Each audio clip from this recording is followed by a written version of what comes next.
This Well, conference will now be recorded. all right. So tonight we're going over Chapter 8. The theme for Chapter 8 is don't question it, memorize it. Because unfortunately, we're going to cover a lot of things where I could explain why, but it's a lot easier for you just to memorize X goes to Y. It's one of those type things. If anybody has questions at some point, we can talk about it. The big thing, to me, this is going to be the hardest piece of memory work really in the whole book.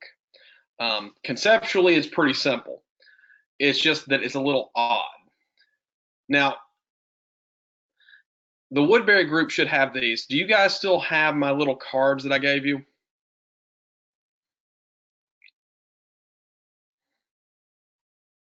Yes, we've got a set. Okay. So you'll notice that one of those cards is on the front proper prepositions and on the back is adverbial prepositions.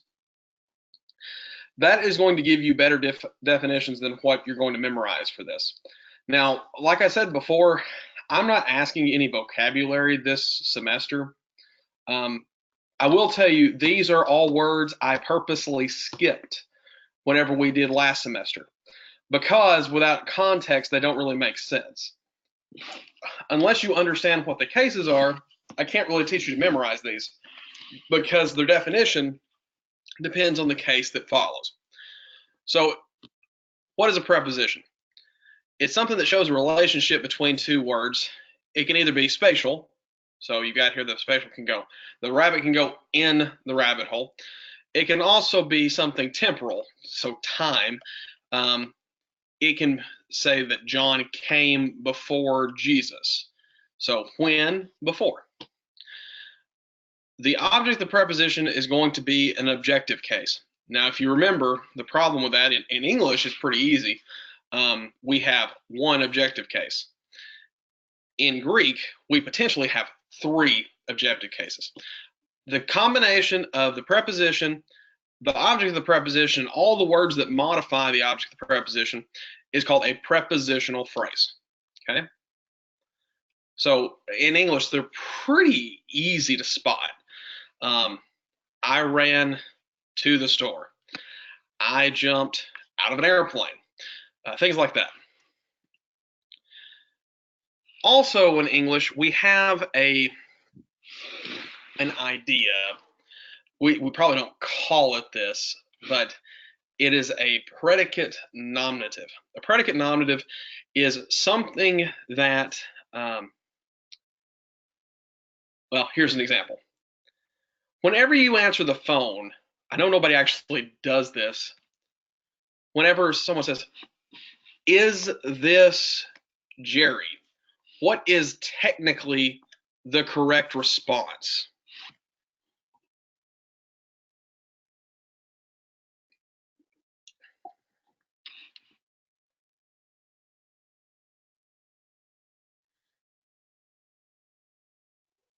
Anybody? Yes, this is Jerry.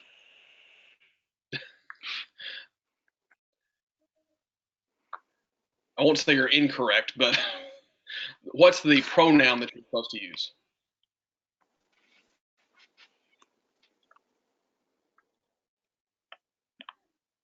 Anybody at Woodbury want to chip in? Especially if, Dad has been answering the phone wrong forever. That's important to know. How about, yes, this is I. This is me. This is him. Remember, this is Tennessee. It's me. The proper response is this is he. It's not this is him. It's this is he. Which is something that I don't think I have ever had someone correctly answer the phone, for what it's worth. But that's an example of a predicate nominative. So it says something about the subject, and because it says something about the subject, you use a subjective form. So he uses here, "it is I." Okay, that's an example. Give me 1 second. This conference will now be recorded. This conference will now be recorded. Okay. Whenever the recording gets over, it's schizophrenia. So it is I. Okay. So you're using a subject at the end, and you notice that you're using a to be word.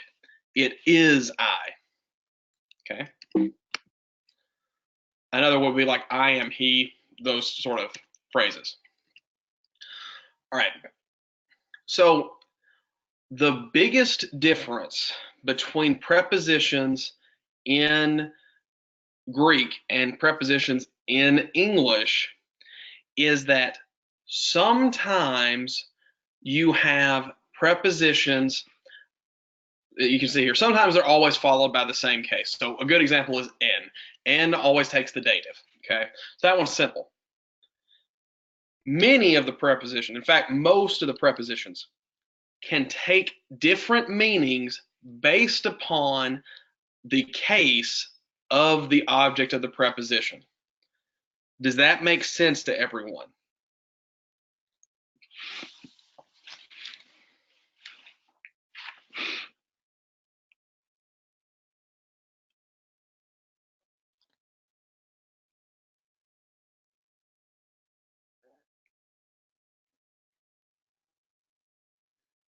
Everybody at Woodbury, do you understand? Jen had to step out for a minute. We're asking, I think, for an example. Okay, so does anybody there have the grammar?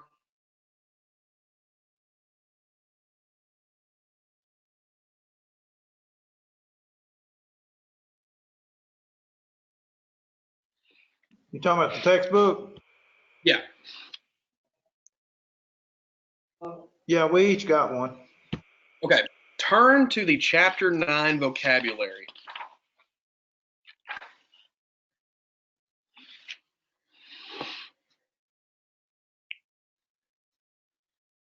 It's the last part of the chapter. The first one is Allah.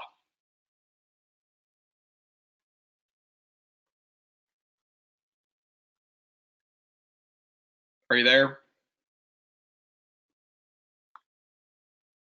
In the 4th edition, it's page 76. I'm not sure what it is in the 3rd edition.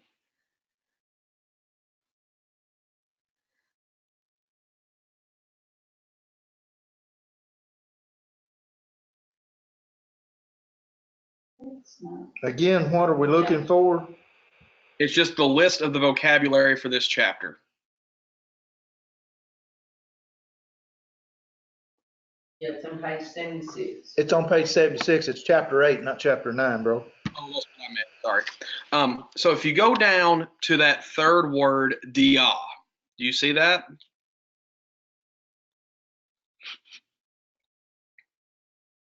Yes. Okay. So if you look at dia, if the object of the preposition of dia is in the genitive case, you would translate dia as through. If the object of the preposition is in the accusative case, you would translate dia as on account of.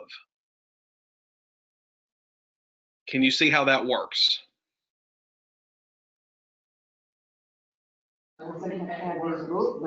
They say they're getting it with the book now, and anyway.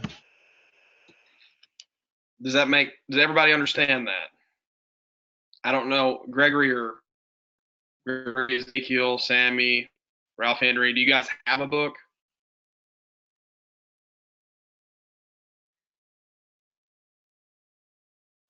Which book is it?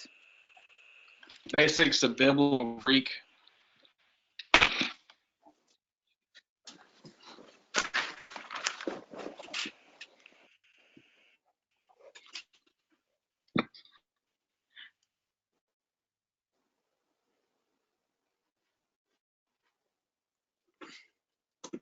I feel like I lent my other copy to Jake. I think we got it. Basics of Biblical Greek. Yep. So Okay. if you turn to the chapter 8 vocabulary, you can see there how the prepositions are linked with a particular case. Okay. So here's a couple of examples. Apa means away from, and apa always takes the genitive. What is an apostate?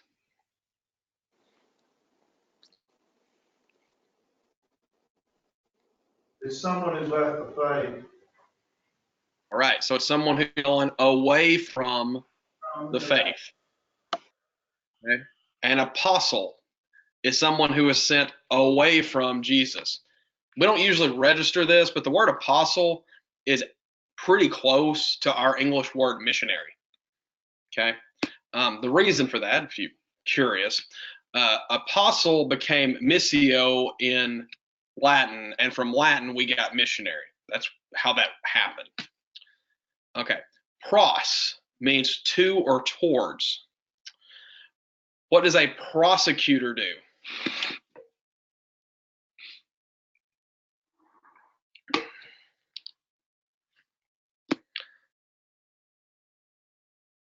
They put the blame towards the defendant. Okay. It always takes the, and this is how I remember that one, the accusative.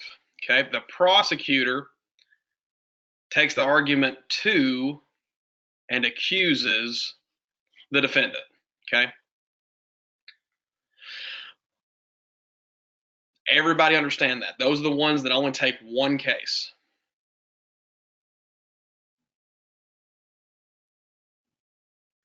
Now, there's some that take two cases.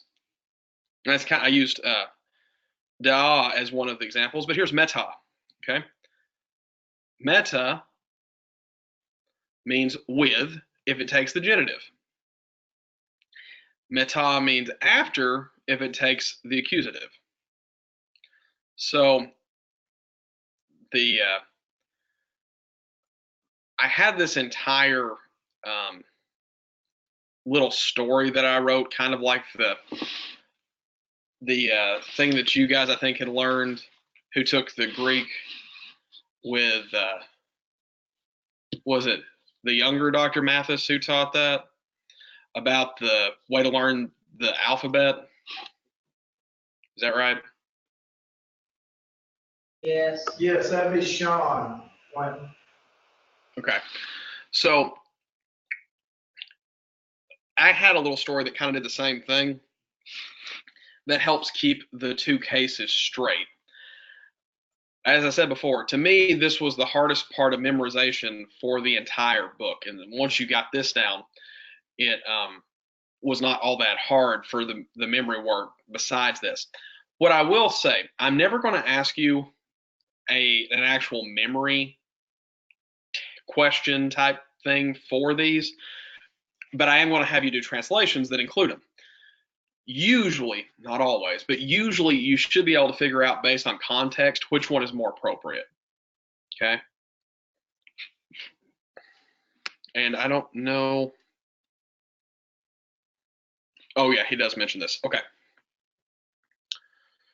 So if you're going to do some memory work with these, Mounts recommends doing a flashcard for each case. So you would put like meta and then put in parentheses genitive, and then another card with meta with accusative in parentheses. Okay. Now, this is a big thing.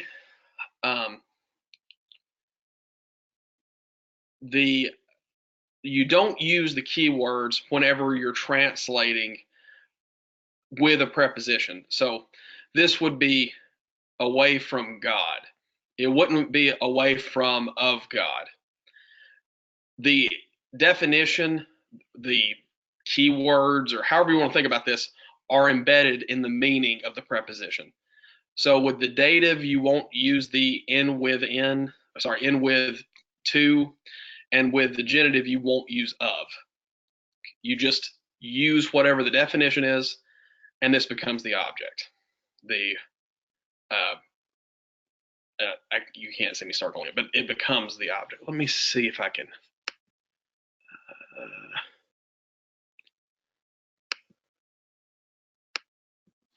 Nope, you can't see that either.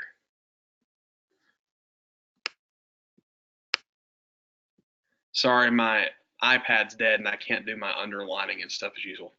Okay, the one other thing that he points out here, there's no inflection with the prepositions. They can undergo elision, so they can elide. I don't know why. I don't even know if that's a real word. I feel like he made that up. So there's certain things that can't stand at the end of a sentence. For example, meta cannot stand at the end of the sentence. In language, kind of like in English, you don't have, sorry, in Greek, like in English, you generally don't have two vowel sounds in a row. That's why it's an apple instead of a apple. So whenever that happens, when you have two vowel sounds right next to each other, most of the time with these, you'll notice that the vowel will drop off and certain letters can't stand at the end of the sentence. The ta is an example of that.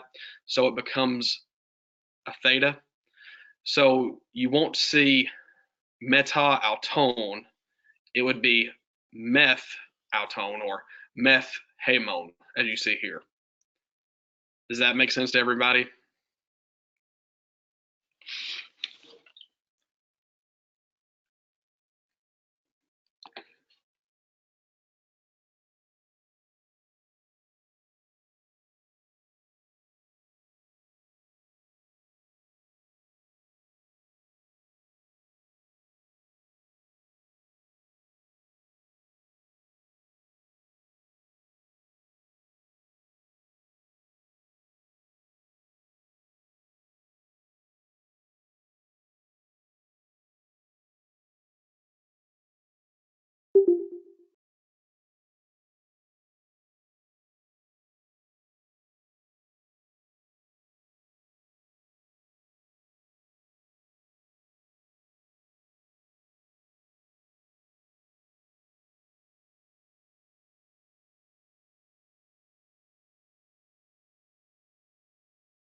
Hello?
Can you guys hear me now?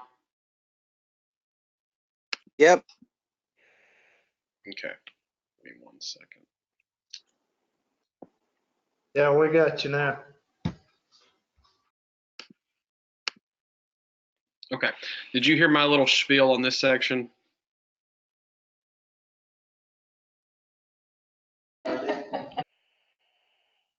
No, that's the first time we've seen that slide. Well, it was the same thing as the bottom of this slide.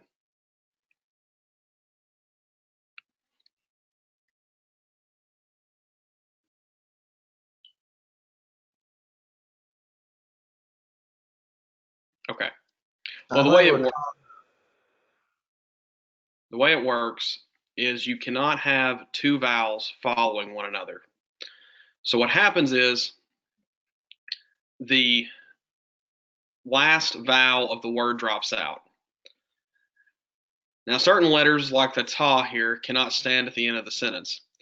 So it will sometimes either have an apostrophe like here, or if it's a long sound, it'll change to a theta. It doesn't change the meaning at all. All that matters is that you see this part here, okay? Just realize that what has happened is that last vowel has come off.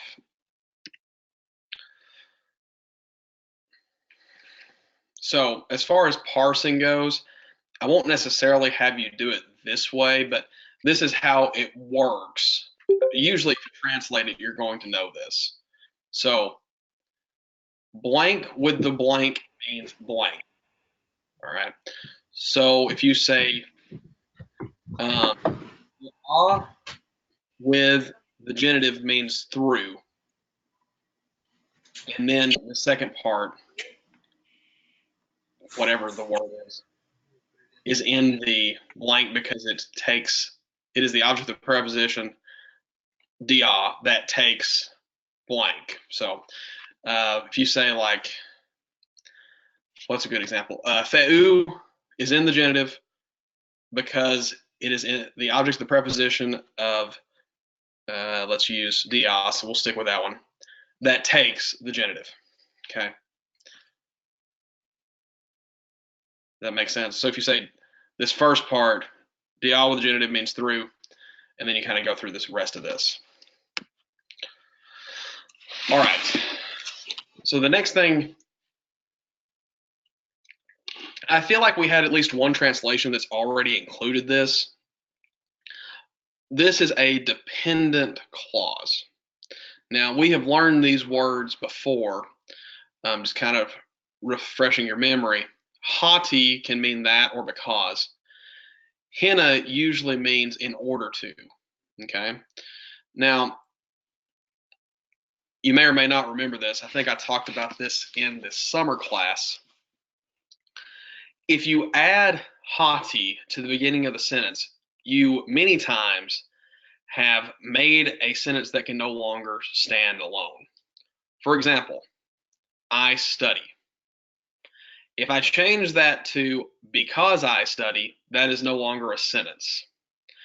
Or as his example here, if you add henna in order to study, that is no longer a sentence. Usually it's separated from the rest of the sentence when we're doing our translation. He's going to talk about phrasing at the end of this PowerPoint. I'm going to show you briefly how that works. It's often introduced by a certain word. And you can see here, henna is a good example. There's a few of these. Henna and hati, I believe, are almost half of the total number of appearances. All right. Dependent clauses, this is all you really need to know for right now, is separate them when you're translating them. They often aren't complete sentences and may not contain, well, they don't contain the main verb. All right, we're going to learn one verb. The word is a-me. Now, I've already learned the word a-me definition. Anybody remember what a-me means? I am. I am, okay? Now, whenever we have a word that's in the lexical form in a noun, what is the lexical form? What is the parsing of the lexical form, for lack of a better way to explain it.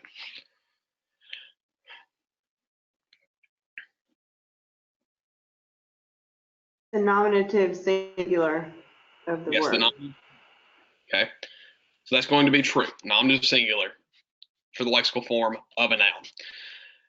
The lexical form of a verb is going to be the first person singular present. Okay, so I am. First person, I. Singular, because it's I instead of we. Present, am.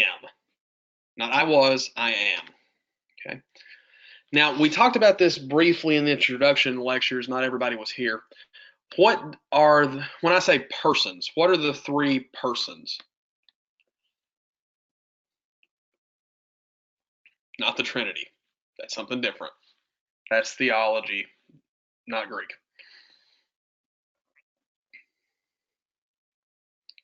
First, second, and third.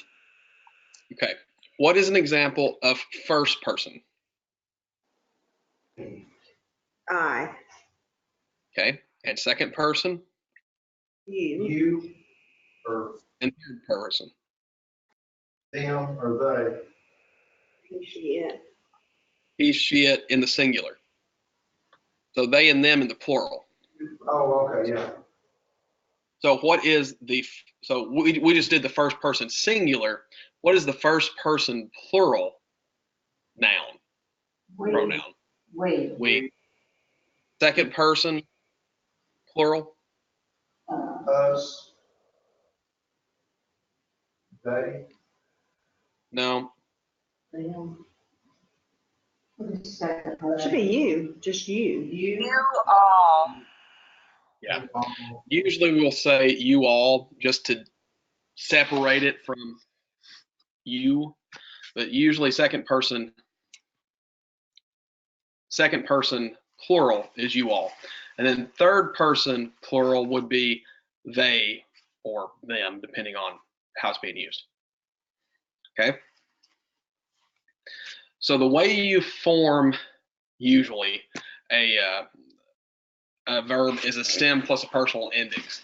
I'll tell you a me, which is the first one we're going to learn, isn't regular, so you can't really do that, but that's generally the idea. I think I've told you guys the whole Lego, legoose, legu. That's what I was going through whenever I did that.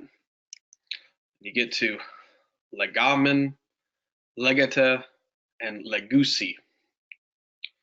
The way that we come up with those is based upon the endings, which we're going to learn later. A me doesn't work that way. This is the paradigm for a me. There is an actual pattern here, and I could explain it to you. At this point, it's easier to just memorize it. So, a me, a, esten, esmen, esta, asen. Okay. You can kind of see a little bit of some sort of form here that there's a pattern. You can see that with a me, there's a mu in esmen, which is the first person plural. So there's a little something there.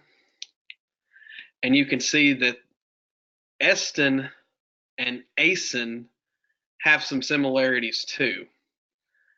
There actually is a pretty kind of complicated way that a is related to esta. It has to do with certain letters drop out when they're at the end of the words, and it just so happens that there's contraction that occurs and you end up with only two letters. But if you just look at this and memorize those 6 words, a, me, a, esten, esmen, esta, asen, for the purpose of this class, you will be good for the rest of this semester till Christmas. Okay.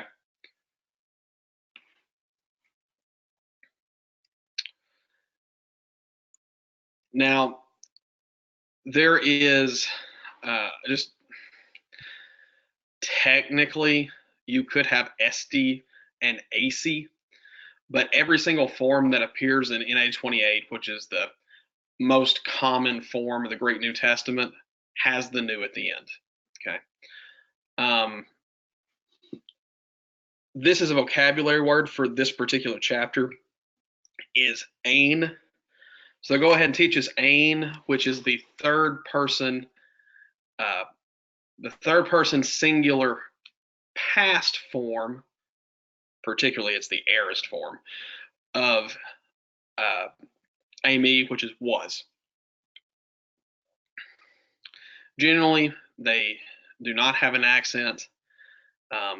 There are a couple of times whenever this does happen, and ami is usually connected to a predicate nominative.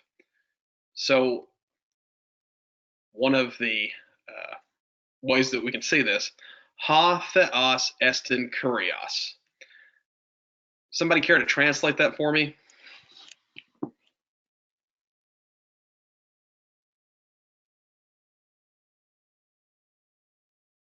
The God, and I don't know that one, like the next one, but isn't it Lord? It's the last one. God is Yeah. Lord. Yeah. So if you go back here, you can see here that estin. Go back. There we go. Catch up with me. There we go. You see there that third form, so that's the third person singular present is he, she, it is. So ha theos estin kurios is God is Lord. Now, Sammy, parse kurios. Just, is it nominative singular masculine? Okay, nominative singular masculine. But what does nominative usually do? Isn't it the subject? Yeah. But you said God is Lord, right? Is it the subject of that sentence?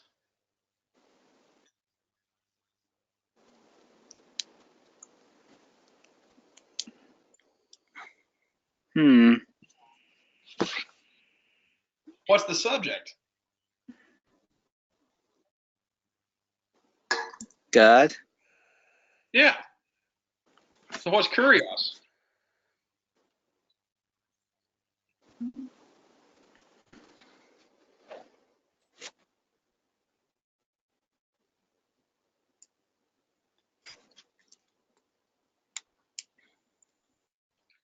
It's what we were talking about earlier called a predicate nominative.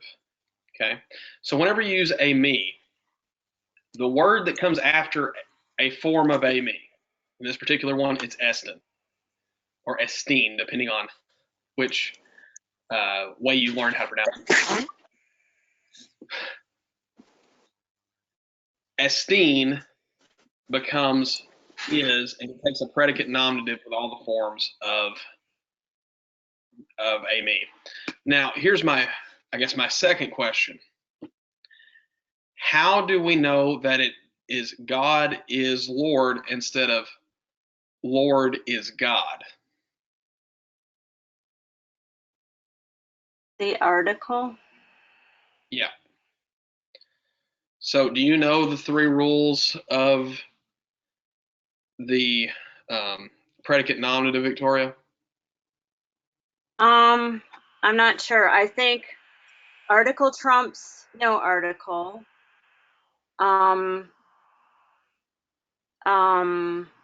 Pronoun trumps article. Is that right? So pronoun is the top. So pronoun without is always the top, and there's no examples, at least in the New Testament, where there's any discussion past that. Okay, so pronoun is number one, and then there's two more things.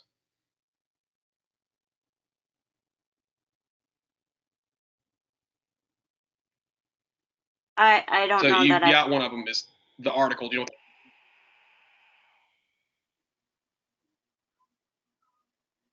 The last one is proper nouns. Yeah, proper nouns would. They're on Like- equal footing as the article. Okay. At least the latest literature has placed them on the same plane.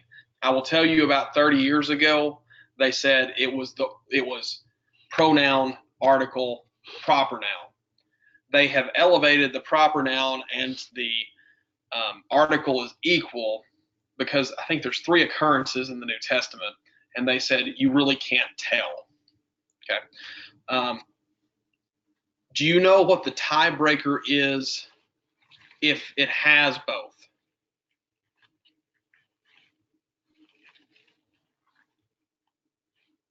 Has both what? If you have one that has a proper noun and one that has an article, do you know what the tiebreaker is?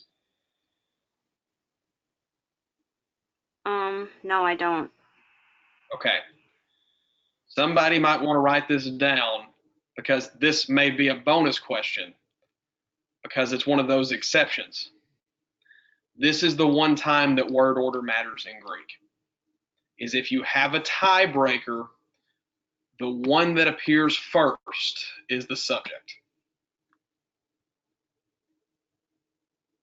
So if someone were to ask you on not this coming quiz, but the quiz after, when is the only time that we are aware of that Greek word order matters?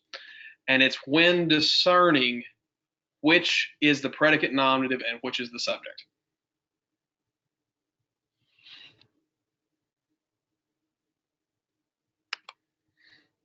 Okay. All right. That's what I just said.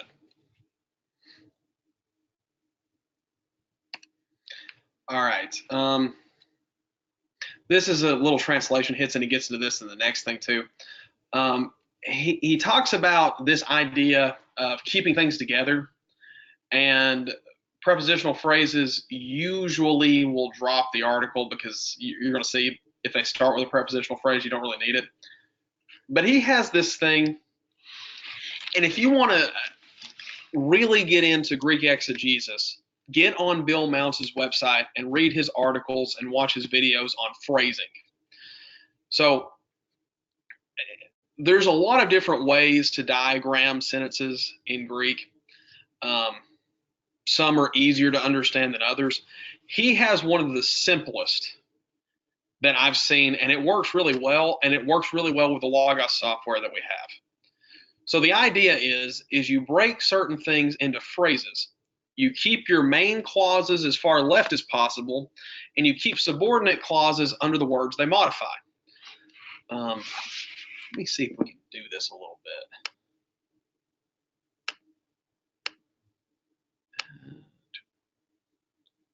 And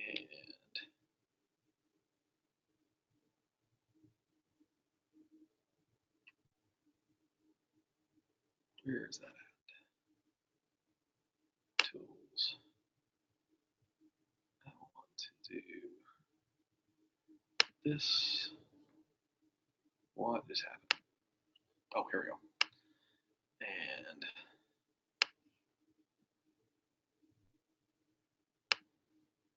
want to do. Anybody have a passage that they would like to do?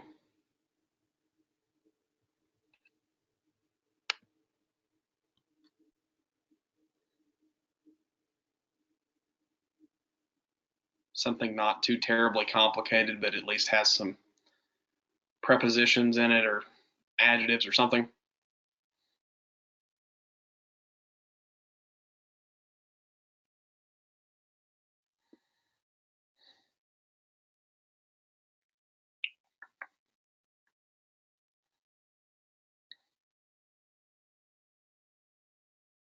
The beginning of John is pretty easy, isn't it? Sure, let's insert it. Okay. Let's make this a little bit bigger.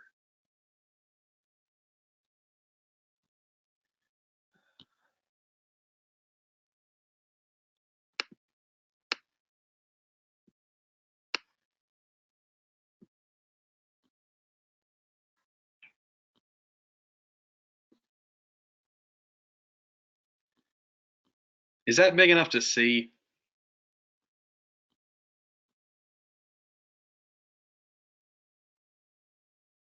Can you guys see that? Yes. Okay. All right, so the way this works, so you start out with the sentence totally expanded. And what you do is you figure out what is the main clauses, okay? In arche hein ha legos, kai ha legos, hein pros ton theon, kai theos hein ha legos.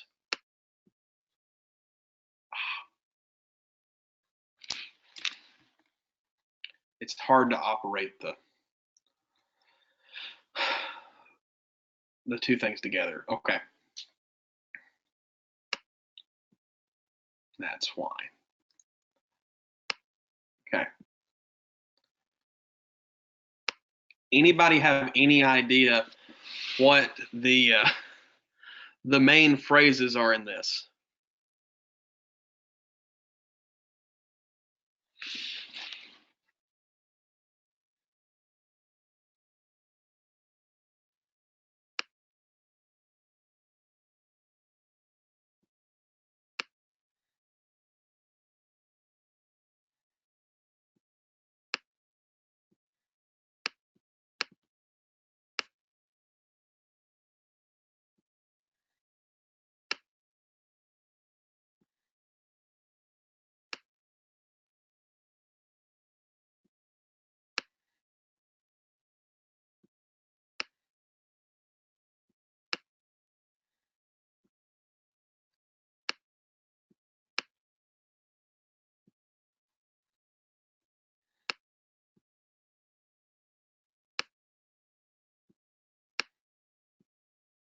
Okay, I'm going to show you what I did here.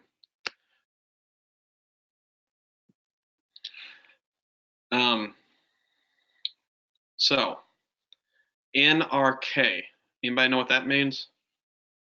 The beginning, arche is beginning. Yeah, so NRK, In the beginning. in the beginning. Hein ha lagos. Was the word. Yeah. Kai And the ha word. lagos. Pros ton theon.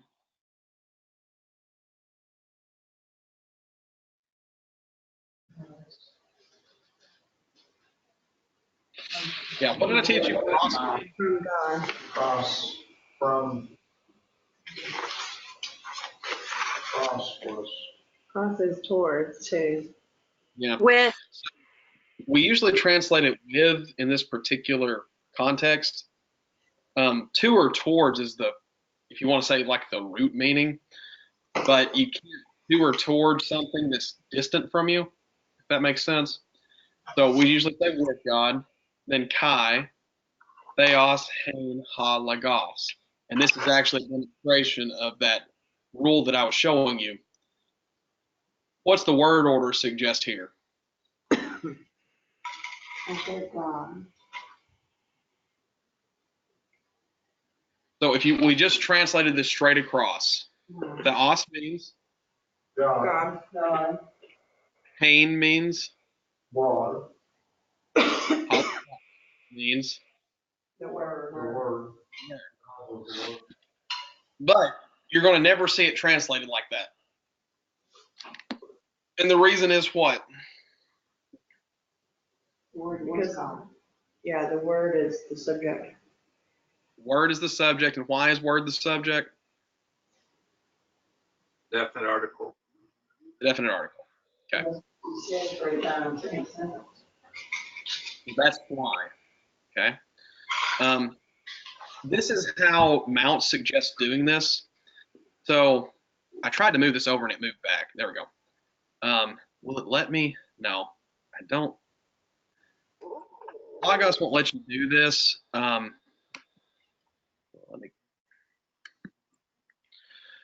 was trying to take away those lines, but you really would want to pull NRK like over and down if you could. For whatever reason, it won't let me do that. But you put the main clauses all the way to the left, and you either put the chis between them, or sometimes people will kind of pull the chi to the end of it, like that, so that it's after this clause. You guys see that? Mhm. So that it would come after. So this is subordinate, and it puts what is being modified. So logos is being modified by proston theon, so it goes down here under logos. And chi is sort of offset because it's not actually modifying. There's another way I've seen it done is just you kind of drag it all the way over here, because for all purposes, chi doesn't actually matter for exegesis. But this is a way to look at it sort of from a visual point of view as to what it's trying to say. So what is the whole point of this? Whenever you look at this, the message that's trying to be shown is that hein halagos, hein halagos. This whole thing is getting down to this last thing. That's what the whole thing is pointing toward, is what the word is, and it's just doing it in different ways. Okay, and you can kind of see that when you do it this way, those parts of the sentences are all the way on the left, and the rest of this becomes modifier. So if you want to do that in the Logos program, you go under Tools, and Diagram. Sentence Diagrammer is right here on mine. I have the 8th edition, if that makes a difference. Okay. I have a question. Yeah. Okay, so in the last line, theos hein halagos. Mm-hmm. So theos there would not be a proper name? Technically, no. So some people were at Woodbury when Dr. Cloud had this discussion. There is an argument to be made that the word theos doesn't technically mean God as a name. It's the idea of divinity as a whole. And the reason for that is, if you think about it, what is God's proper name? Yahweh? Right. And actually, Lord would be closer to God's proper name than theos would be. You also notice theos isn't capitalized.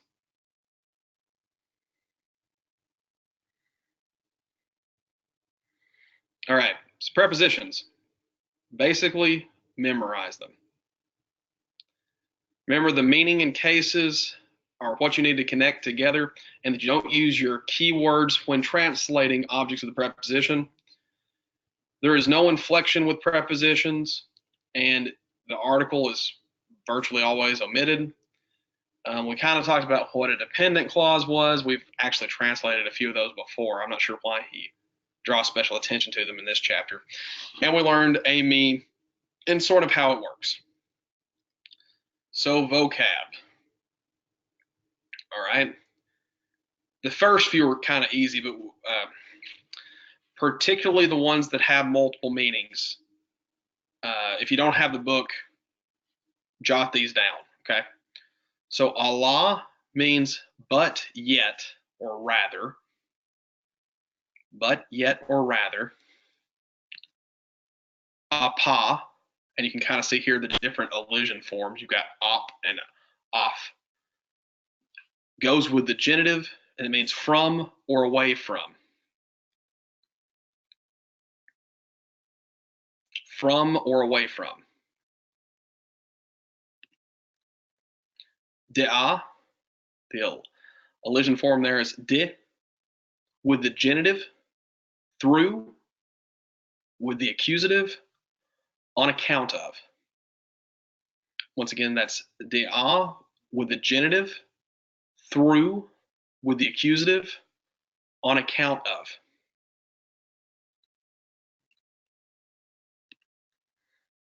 A me.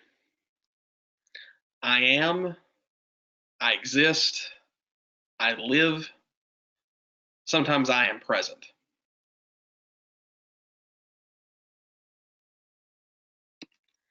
Ek or ex,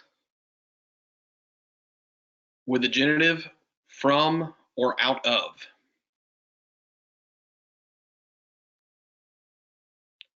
With the genitive, from or out of.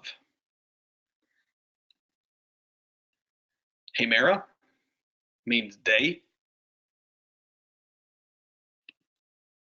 Ain means was. He, she, or it was.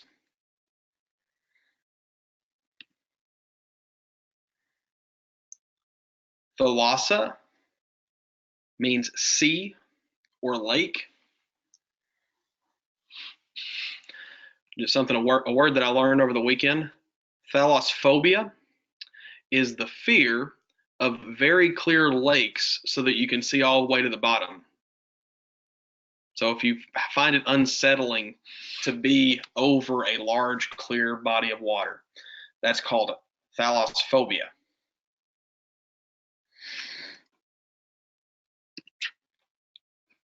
Thanatos. Thanatos means death. Euthanasia means a quote-unquote good death. That's where that word comes from, thanatos. Hina. Hina means in order that, or so that. In order that, or so that.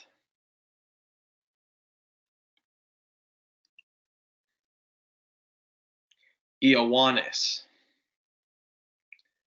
Ioannes means John, or depending on the context, can also mean Jonah. Another thing is sometimes it is spelled with only one nu.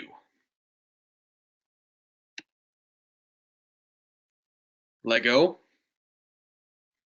Lego means I say or speak.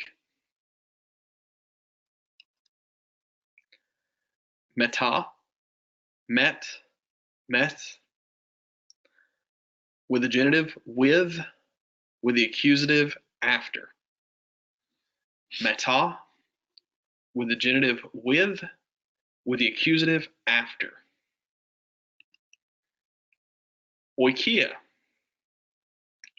Oikia means house or home.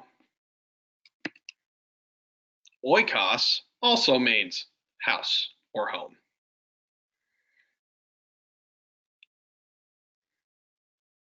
And I don't know if you've noticed this. Sometimes I've heard people make arguments. You notice oikia is feminine, oikos is masculine. There's some discussion as to, like, is there a size difference in the house and that sort of thing. Aklos. Aklos means crowd or multitude.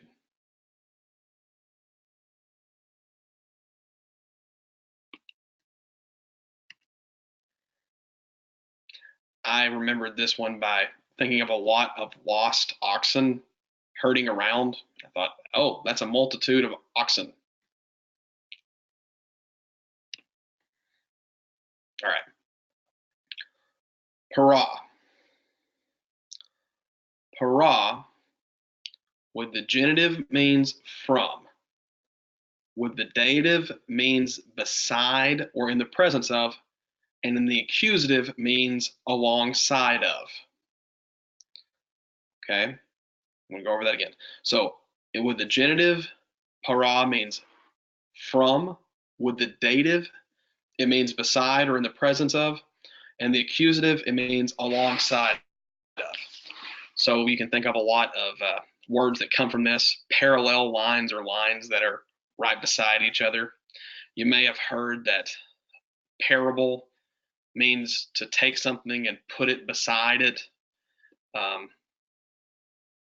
That's where those terms come from. Speaking of which, parabole.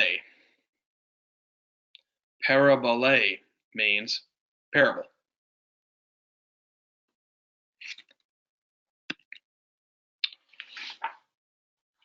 Pros. Pros with the accusative is to, towards, or with.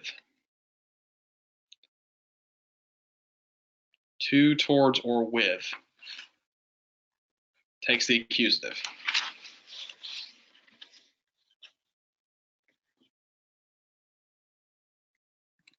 Hoopa, hoop, hoof. With the genitive, by. With the accusative, under.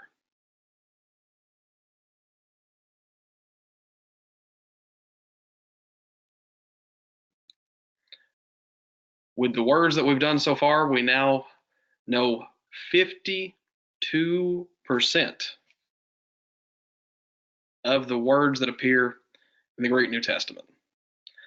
So that means after you learn the vocabulary for this week, and if you've learned the vocabulary up through chapter 8, if you were to go back and look at all the words in the Greek New Testament, you would be able to pick out every other word. That's pretty neat.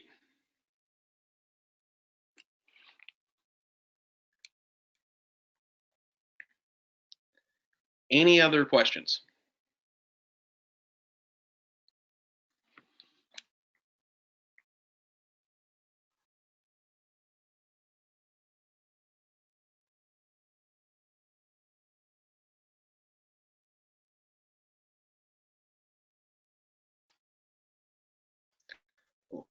Part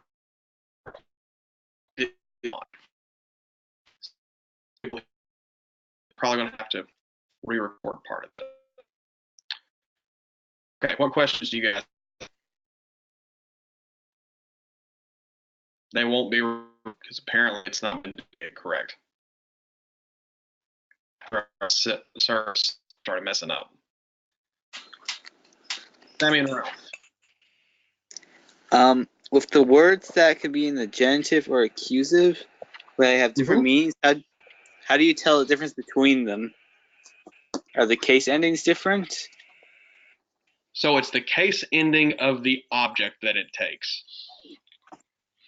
All right, let me find one.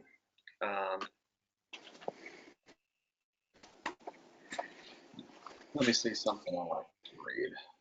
Let's go to 1 John 1. This is pretty easy to read, okay? So let's read through here.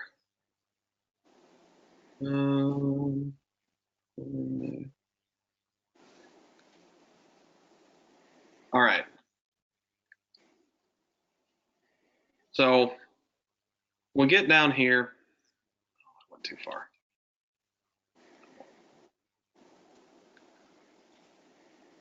Lost.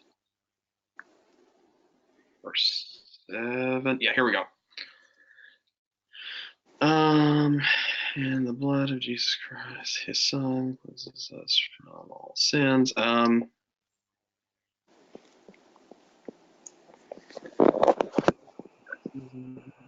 That's not it.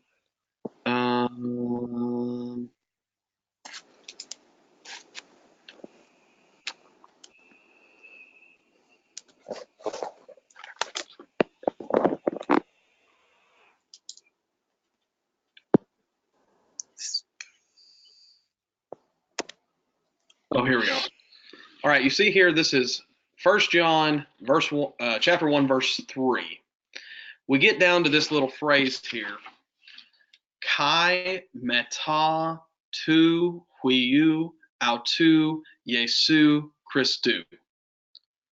Okay, so in this, you see this word meta, right?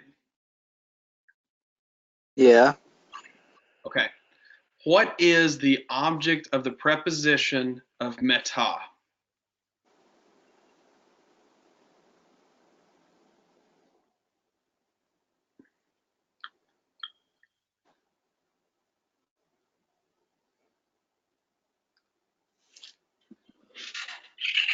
I'll give you a hint. It's usually going to be the next noun.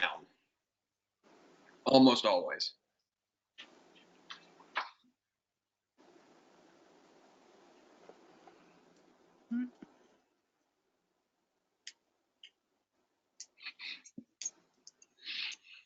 Okay. What is the next noun after meta?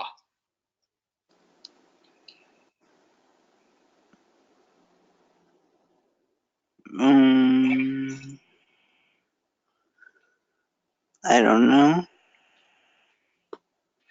So start reading right here.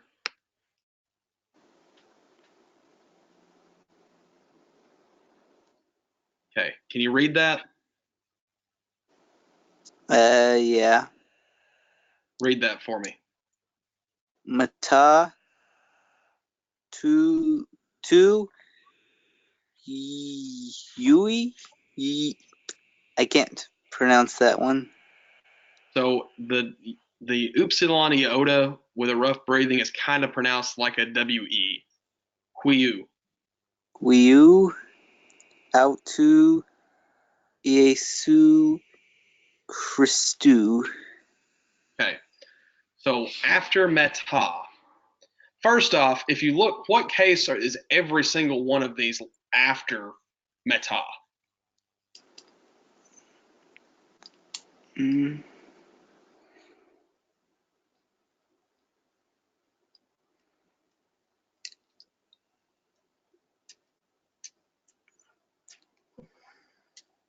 Gregory and Ezekiel, you want to help Sammy out?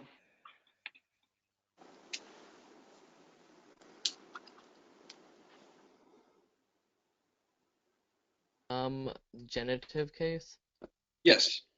So every single one of those is genitive. Now, which one you want to call the actual object of preposition is a little bit subjective, but they all are going to be part of the prepositional phrase. So if you look down, do you have a book there? Yeah, I got the book. Okay. What does it say is the definition of meta with the genitive? Just 1 second. No problem. With. So in this sentence, this meta, right here, this meta, Yeah. it means with.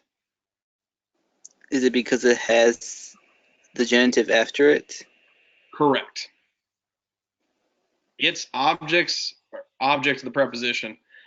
Generally, you would say huiu, but you can make an argument in this particular sentence that it's actually Jesu Christou, because you would say, and with his son, Jesus Christ, is the way I always translate it. But you could say with Jesus Christ, his son. That still actually works. But for the case of argument, we're going to say son is the object of the preposition. Because of this being genitive, you use the genitive definition. Let's see if we can find some more.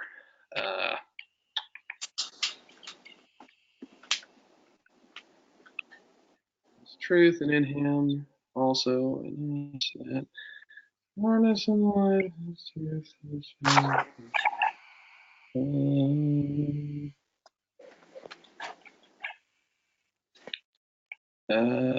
see. Is there a hurrah statement anywhere in here? No, it only takes the genitive and walks truth, but that was.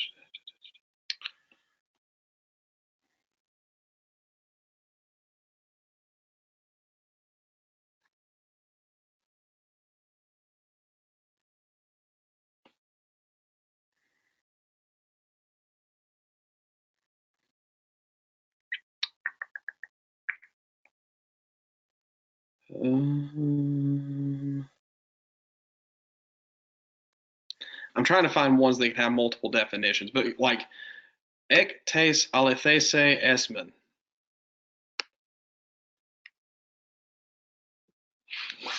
Anyone want to take a stab at that one?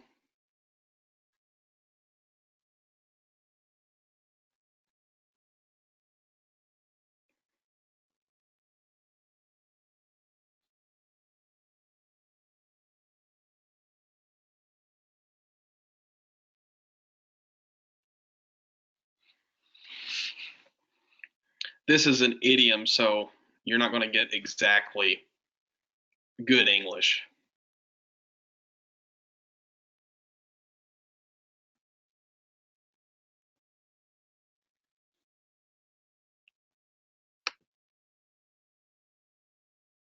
Wonder why my little cheater thing isn't working.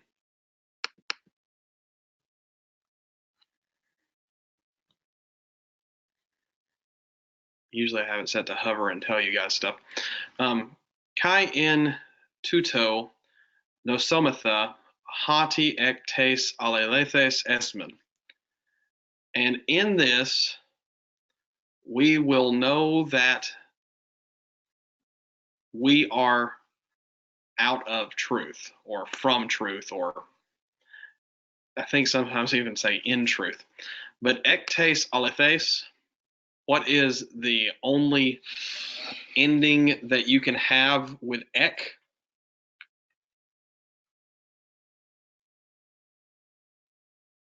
Anybody? Genitive? Genitive, and what do we see right here? Tes alethes. Genitive. All right, so that's how it works. I was trying to find one that was a little bit more complicated so you could see just a couple different. Here's another example. Apautu.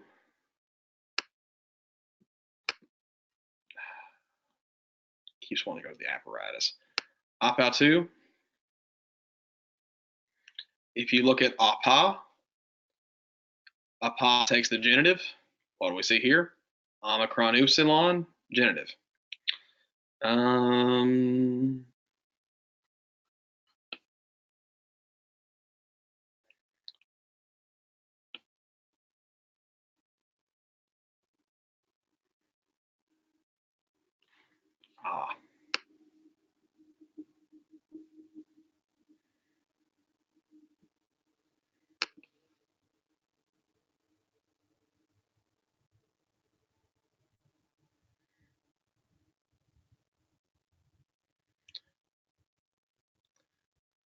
Verse 10 here. In tuto estin e agape uk hati he mes ege pekamen ton theon al hati autas ege pesen he mas kai a pestilin ton huion autu ilosimen peri ton hamartia humon. In this is love, is the way, or this is love, depending on how you want to phrase that. Not that we, and this is something that this ege pekamen is a perfect prepositional phrase. So not that we have come to love him or something on that. Not that we have come to love God, but that he, and this is a almost like a perfective type form, but he has and was and will always love us, and gave his son for us as a sacrifice for sins, or our account for a sacrifice for sins. Anyway.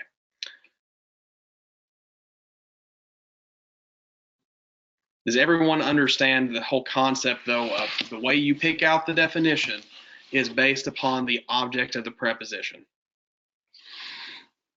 Woodbury, you got that? Yeah, I think we're following. Okay.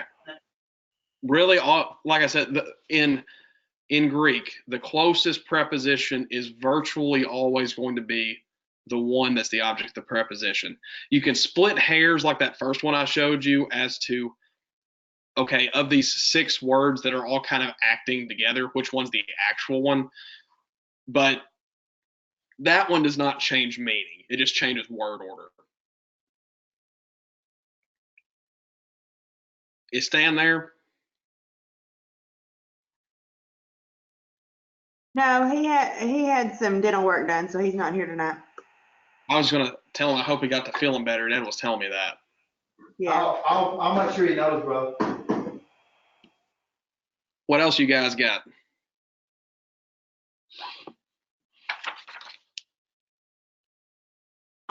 Jake and I weren't at the beginning. Did you talk about homework for this week? I'll send it out later. Okay. Probably tomorrow. Probably tomorrow once we get to Des Moines. If anybody wants to work ahead, if you go to, let me show it to you. All right, you have to make an account, but you can get to this stuff for free. So if you come to Bill Mounts' website, First Year Greek, okay, it's going to bring up this page. You go to class track 1.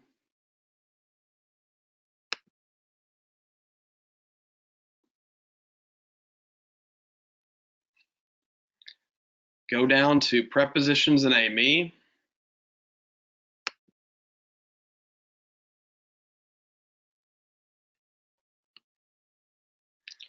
Then you go down to downloads, and you see this overheads for BBG workbook right here. It's right here. If you click PowerPoint, if you got PowerPoint, you can pull it up. If you got Keynote, you can use Keynote. Also, he has these chapter overviews here, which are pretty nice. They go over just kind of some, I think this one's, 9 minutes. It basically goes over the material that we have in a shorter time.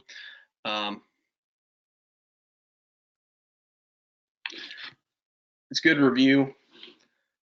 Also here is ParseWorks. So it asks you the lexical form. So you have to kind of know how his transliteration works. I think that would be right. So you put in the lexical form, you come over here, you pick case. This is dative, number. This is singular, gender. This is feminine. Doesn't have person. Doesn't have tense, doesn't have voice, doesn't have mood. So let's see if that made it work. Okay, that's correct. May I see that? So this is a nice little thing to play with.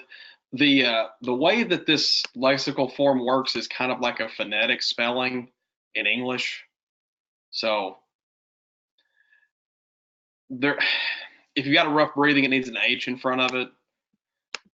Etas, I think it'll accept E's for etas or epsilons. I think it accepts O's for omegas or omicrons also. But anyway, this is a nice little thing to practice on.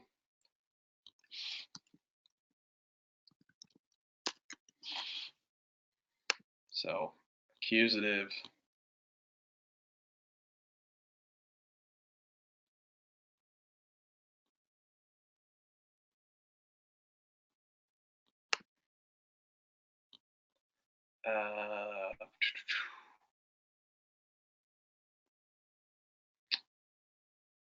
That I'm not sure how to fix.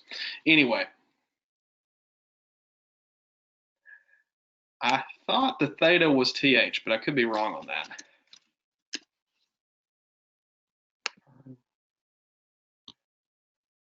Yeah. If you hit I give up, it puts it in Greek. So if you have a Greek keyboard and want to copy it over and paste, you can do that too. The one other thing that you might want to do is he has a quiz here.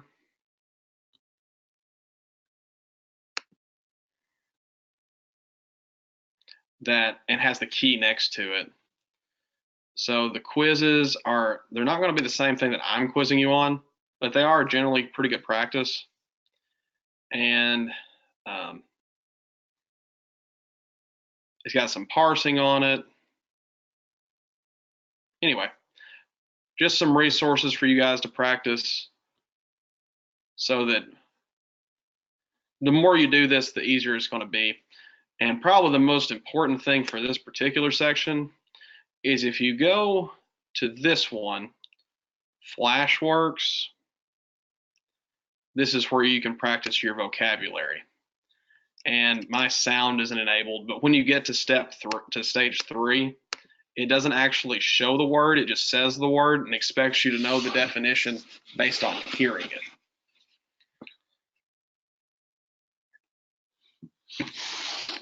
Don't get discouraged about trying to memorize these prepositions. I still struggle with these every now and then and get them flip-flopped. And I've been doing this for, I guess, 4 years. And my teacher, who is one of the best Greek scholars in the Churches of Christ, has actually said he still flips these around sometimes. One other thing. Okay, this will be the last thing that I'll let you guys go. If you look on page 75 in the 4th edition of the grammar, page 75.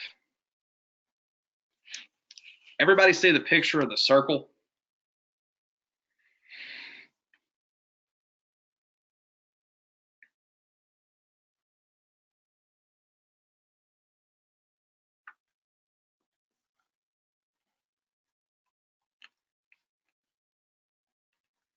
Did anybody see the picture of the circle?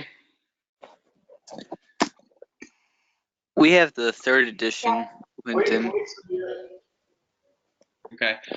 Do you see a picture of the circle anywhere in chapter 9, Sammy? 61. It's on page 61 in 3rd. Okay. See the circle? Yep. If you memorize this chart, this will get you a lot of the way there. You can see there, this teaches you 2/3 of them, so it teaches you the 7. Just make sure, I think there might be a chart in the appendix. Yeah, the appendix, it's page 419 in the 4th edition.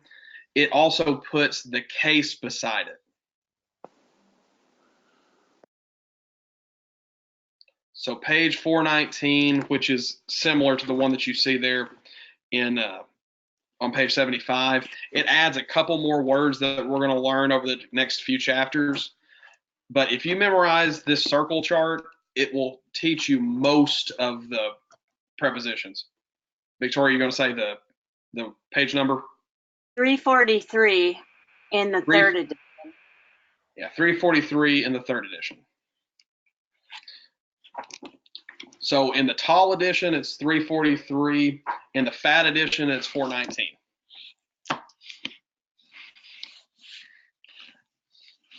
I think we're going to start calling the 4th edition the Jerry edition. The short fat edition.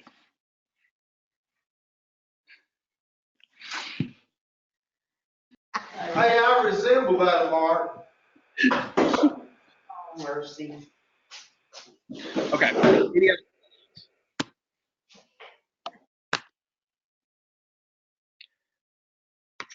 All right. He warned us about the fog. This is, to me, one of the densest parts of the fog.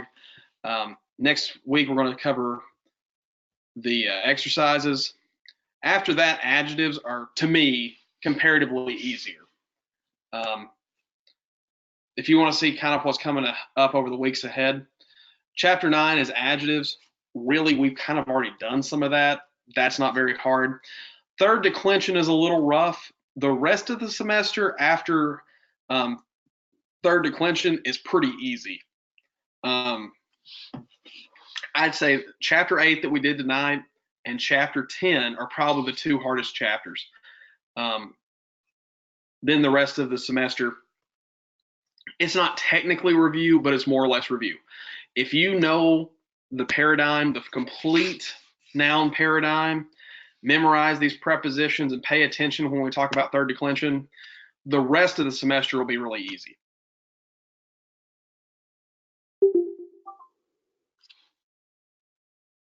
All right. Night, guys. Good night. Drive carefully. Thanks. Night. You guys are going to Elijah's class tomorrow.